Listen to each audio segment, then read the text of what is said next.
Jour de fête en Côte d'Ivoire. Le pays célèbre ses 65 ans d'indépendance ce 7 août avec un grand défilé militaire à Bouaké en présence du président Alassane Ouattara et de plusieurs invités, dont le président gabonais.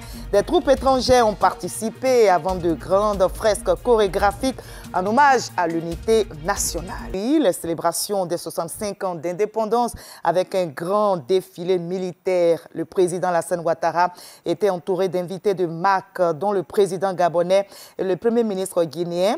Des troupes venues du Maroc, de France et des États-Unis ont défilé aux côtés de plus de 4000 soldats ivoiriens. Et pour clore la cérémonie, de grandes fresques chorégraphiques ont été présentées. Hommage à l'unité et à la diversité culturelle ivoirienne.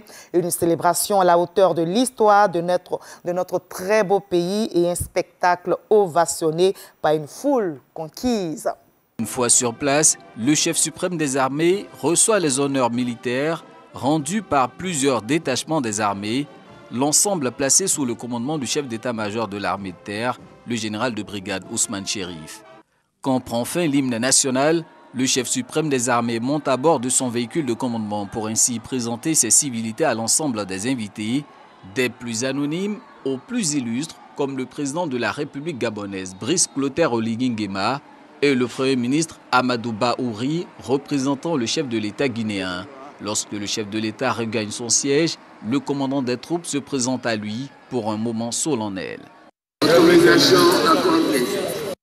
Ordre donné, exécution s'ensuit. Sous les notes de la musique des armées, le défilé militaire placé sous le thème « Forces de défense et de sécurité, gardiennes de l'espérance et de la fraternité » démarre.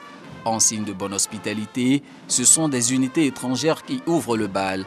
Des détachements militaires venus des États-Unis d'Amérique, de la France et du Maroc sont venus témoigner leur fraternité d'armes à la Côte d'Ivoire.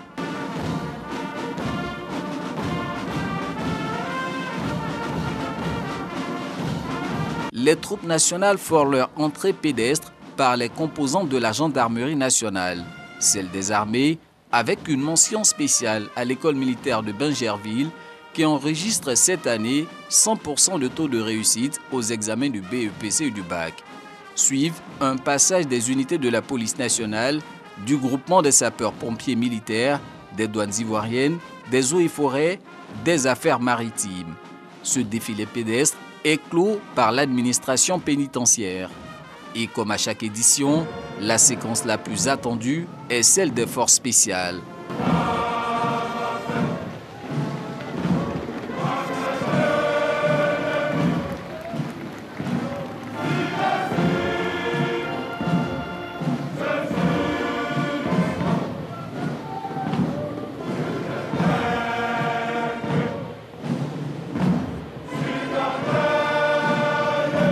Émotion garantie au sein du public.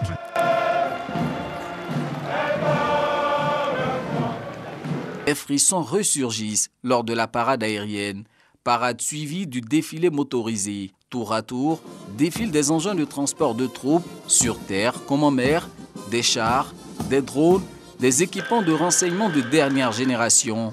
L'artillerie des forces spéciales illustre de fort belle manière la montée en puissance que connaissent les forces armées de Côte d'Ivoire ces dernières années. Autre message important véhiculé lors de ce défilé, le renforcement du lien armée-nation. Les forces armées ont ainsi acquis des équipements de travaux publics dans le but de réaliser des ouvrages au profit des communautés en milieu rural. Pour clore cette parade motorisée qui aura duré plus d'une heure, un passage de la garde républicaine avec le drapeau, ce après quoi, le général Chérif Ousmane est venu signaler la fin du défilé au président de la République, clap de fin d'une célébration qui aura tenu toutes ses promesses. Un défilé aérien en ouverture du défilé motorisé, puis arrive le défilé motorisé, constitué d'un ensemble de moyens roulants de forces de défense et de sécurité.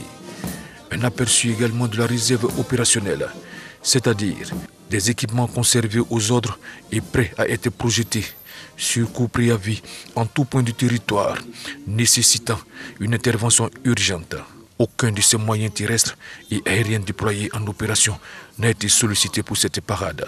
Au total, 550 cycles, véhicules et engins dédiés aussi bien au combat de rupture que celui de haute intensité, des équipements de maintien en ordre et d'autres de soutien médical auxquels se mêlent des moyens aux missions aussi variées que le déminage, le secours à victimes, la guerre électronique et la prévention de la petite et grande criminalité. Tout cela sous le regard admiratif des populations. La police nationale est venue avec un détachement motorisé car la gendarmerie nationale a exposé l'éventail de ses capacités. La Marine nationale était présente, loin de son théâtre naturel maritime, pour exposer des capacités d'intervention en mer et d'acquisition du renseignement. Quant à l'armée de terre, elle a présenté un panel de moyens adaptés aux missions qu'elle peut recevoir. On peut le dire, l'armée ivoirienne a gratifié la population d'un défilé historique.